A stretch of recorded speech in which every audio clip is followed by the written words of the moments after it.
Well then, you better understand one thing here. Go on, tell me. Next time you ignore to do your chores, then we will get a divorce. Oh my. You'd be in trouble if we get a divorce, right? You have no other family and you're a loner, right? I have no other family and I'm a loner, huh? I see how it is. My husband, Fred, placed the divorce papers on the table in front of me confidently. Oh, so it is all filled out. Wow, it's true. Our kids looked at each other and instantly began to take action. Huh? Our kids snatched the divorce papers in their hands quickly. You want to divorce me, right? Huh? Oh, yeah, that's right. If you're going to skip and ignore to do any house chores, I'm divorcing you. Fine. Huh? Let's get a divorce. My name is Judy. I've been married to my husband Fred for 25 years. We have been blessed with 2 children. To say that my husband is an old-fashioned person sounds too good to be true. He is a quiet man who supports his family as the main breadwinner of the family. But actually, he's the type of person who nags and forces me to go to work, and he is also the type of person who also makes me take care of everything about the house, including doing all the house chores. Fortunately, before marrying Fred, I lived on my own for a long time and worked hard to save money, so it was not really hard for me to take care of the house. And above all, I thoroughly devoted myself to housework for the sake of our children, Jack and John. Thanks to my efforts, both Jack and John grew up to be successful adults. And last year, the younger one, John, left home to live on his own. I was a stay-at-home mom until both of our kids reached middle school. The reason for this being that it was simply because Fred wanted me to be a stay-at-home mom.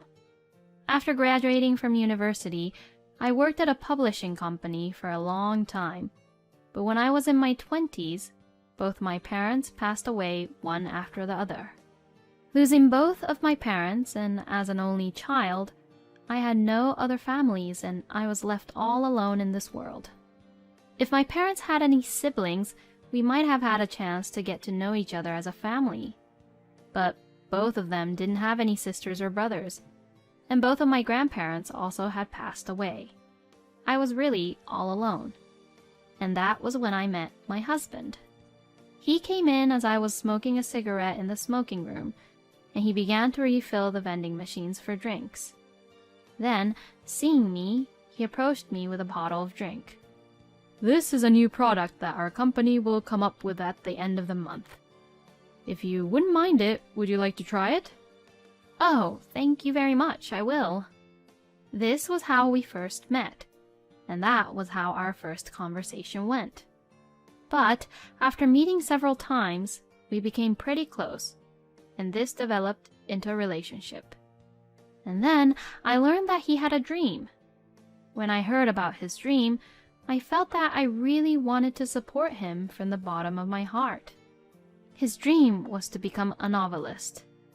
I had the opportunity to read one of the work he had written, and I thought that it was quite good for his first novel. Since I worked in a publishing company, I told him that I would talk to his editor about possibility of publishing his work, but he stubbornly refused. As I thought that him thinking that was a waste, I felt he had great talent, and I became more and more attracted to him. And over time, we got married, and 25 years have passed since then. However, he never made it big as a novelist. I found out that what he had written was actually written by a friend of my husband's. I found out about that when my younger son was just 5 years old. I heard about the novel, which was published from another publishing company, because it was getting popular. So I read it to know what the hype was, and found that it was exactly the same as the one my husband had shown me. At that time, I finally understood that my husband had tricked me about it. If this was all true, I would have accused him of plagiarism, but I didn't. I would never do that because, actually, Fred had never written a novel since we got married. I could immediately feel and determine that Fred had plagiarized the work. But by this time, our kids had already been born. And my husband, for some reason, kept me from becoming a publisher and made me quit my work at the publishing company. But I decided to turn a blind eye to that, as long as our kids would grow up with no problem. I am beyond grateful that my husband and I got married and that we were able to have kids. But to be honest, this marriage has been a difficult one for me. My husband basically forced me to quit my job and made me become a full-time housewife. But he is the one who still controls the family finance.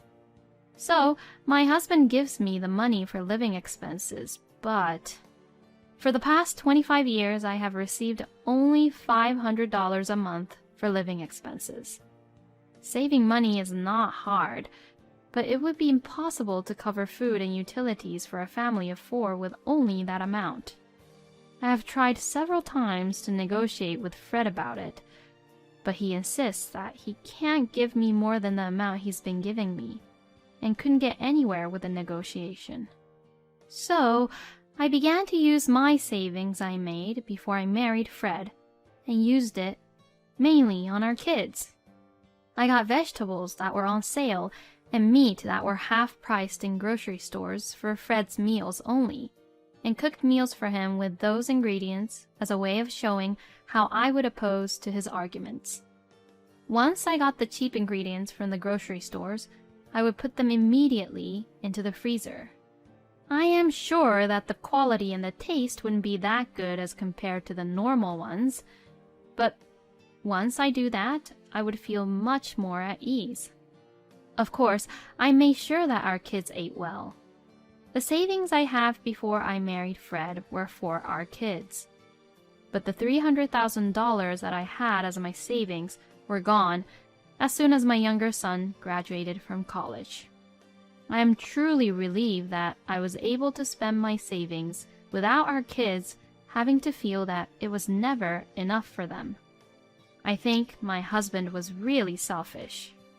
He had forced me to quit my job and focus on house chores. But when the kids started middle school, he insisted that I work. But I was reluctant to do so. It wasn't because I didn't want to work. I actually did want to work. But it was because I couldn't forgive my husband's selfishness at all. I knew that if I started working here, he would stop providing any of his money for the family. He would spend the money he earned on whatever he wanted to do with it, as if it was all for his own. I just couldn't allow Fred to do that. But when my husband saw me reluctant about his suggestion, he began to say such horrible things like removing me from his support system.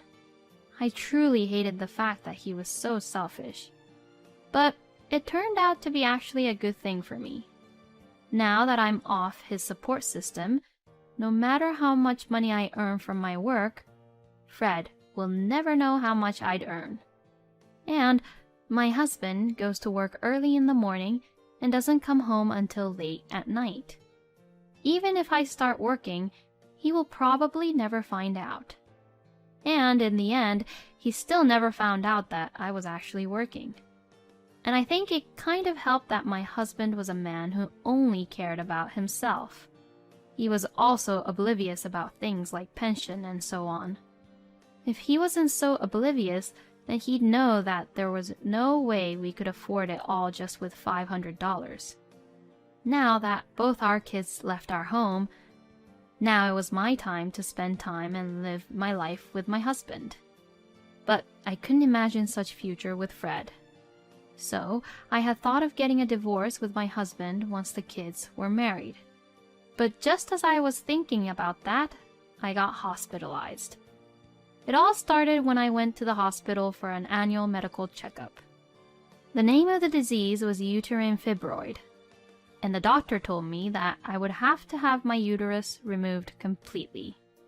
It was quite a shock to hear that, but there was no other way. I still wanted to watch my kids grow up, and there were still some things that I wanted to do. After consulting with the doctor and the kids, I agreed to have it removed. From next week for 5 days, I'll be gone.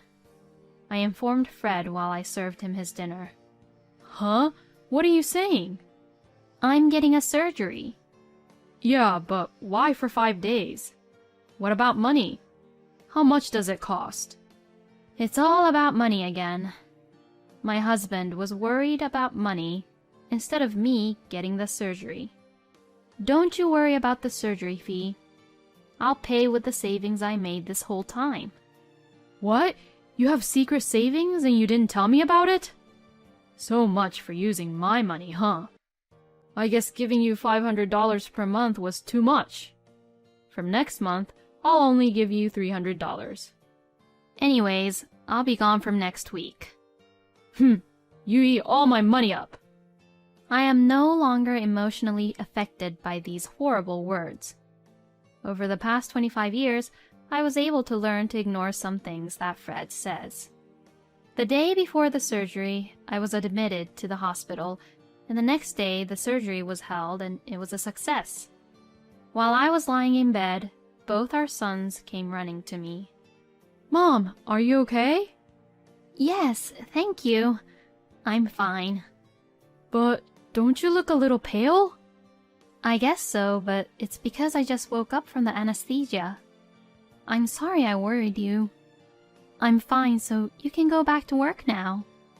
Don't worry, we're both taking a half day off today. Oh really? Thank you. Mom, do you want a hamburger? You must be hungry, right? Oh my, you got it just for me? Thank you. But, I can only eat hospital food after my surgery. I'll just take it as a courtesy. Both of our sons worked hard and stayed with me until just before visiting hours were finished. They really both have grown up to be kind and gentle. But on the 3rd day in the hospital, I received a call from Fred every 5 minutes. Thinking that maybe something wrong had happened to Fred, I let out a huge sigh. Yes, what is it? You. How long are you going to be out of the house? I'll be out of the hospital in 2 days. No, I won't allow it. You better come home now. Oh, please, don't be unreasonable. I can't leave the hospital yet. I'm being forced to pay extra living expenses because you're slacking off on your house chores. Oh, really? I'll be collecting $200 from you. $200 for being away from home for just 5 days? That's quite a wild estimate. Anyways, I'm in a hospital room right now and there are other patients around me, so I'll turn off my phone. I'll be back home in 2 days. Hey! This is the moment I realized once again what a noisy and inconsiderate person Fred is. I want to praise myself for having spent 25 years with this person. Well, I only have to hold on a little longer. I will be free once my kids get married. But first, let's have him give me back my little freedom back. When I returned home after leaving the hospital, my husband was waiting for me at home even though it was weekday. Oh, you're here. But I knew that this would happen. My husband had taken time off from work just to blame me for everything I haven't been doing. Hey, you sit here. Please wait a moment. I'll wash my hands now. I don't care about that. Hurry up and sit down. No, I don't want to.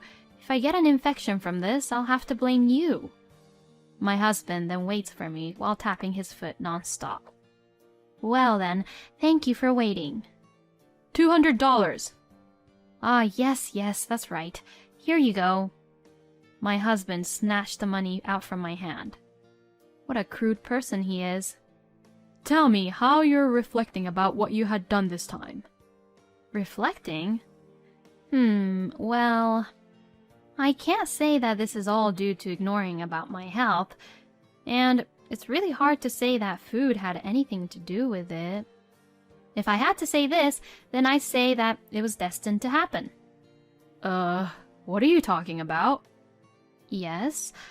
I'm just saying that I've been reflecting about this illness I had. That's not what I meant. Oh, well, what else should I be sorry for? I was talking about how you skipped out on your house chores. Oh, that. Well, wait a minute. I think they should be home soon. Huh? What are you talking about? I'm talking about our kids. Huh? Why are they coming back here? I asked them to because I wanted them to see what was going on this time. And it's pretty important, you know. Then Fred began to grin. In my husband's mind, he probably thought that he can show off about what a father is like to the kids after a long time. People who only sees themselves and are just too selfish are easy to deal with because their actions are so simple and easy to read. 10 minutes later, both of our sons arrived, and our conversation resumed. You seem awfully excited. Well, I'll listen if you want to talk first. Listen up, boys. Don't ever get a wife like your mother here. You'll just have a hard time. A hard time? Like what? Like how you are right now. You oppose against me every single time. I just want to know how you're feeling and what you're thinking about. If we are a couple, then it is only natural that we want to know about each other. Well then, you better understand one thing here. Go on, tell me. Next time you ignore to do your chores, then we will get a divorce. Oh my! You'd be in trouble if we get a divorce, right? You have no other family and you're a loner, right?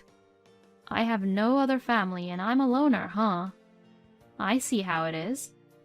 My husband, Fred, placed the divorce papers on the table in front of me confidently. Oh, so it is all filled out. Whoa, it's true. Our kids looked at each other and instantly began to take action. Huh? Our kids snatched the divorce papers in their hands quickly. You want to divorce me, right? Huh? Oh, yeah, that's right. If you're going to skip and ignore to do any house chores, I'm divorcing you. Fine. Huh? Let's get a divorce. The reason I had the kids come over today was to discuss about divorcing you. I was going to wait until the kids were married before divorcing you, but you seem to want a divorce now, and look at the kids' faces. They seem to agree with the divorce too, so I will file these divorce papers. No, wait a minute. How are you, a housewife, going to live all on your own after divorcing me? Don't pretend to act so strong. Do you really think that just $500 a month will cover the pension, tax, insurance, and all that, plus food and utilities? It's impossible. I've been working since the day when you removed me from your support system. Oh, don't worry. I have no intention of receiving any property from you with your small salary. The fact that you gave me these divorce papers is enough as a gift from you. Well then, I'll pick up my belongings on another day. Hey, wait! What kind of work are you doing? I'm an editor. One of the author I'm in charge of is the author of a piece that you plagiarized. Well then, please take care. Wait a minute. My husband tried desperately to snatch the divorce papers away, but my kids' defenses were much more stronger. My second son tackled him and we were able to leave the house without any problems. And my divorce was successfully finalized. But my ex-husband was a man who was obsessed with money until the end. When he found out that I earned more than he did, he insisted on sharing common property.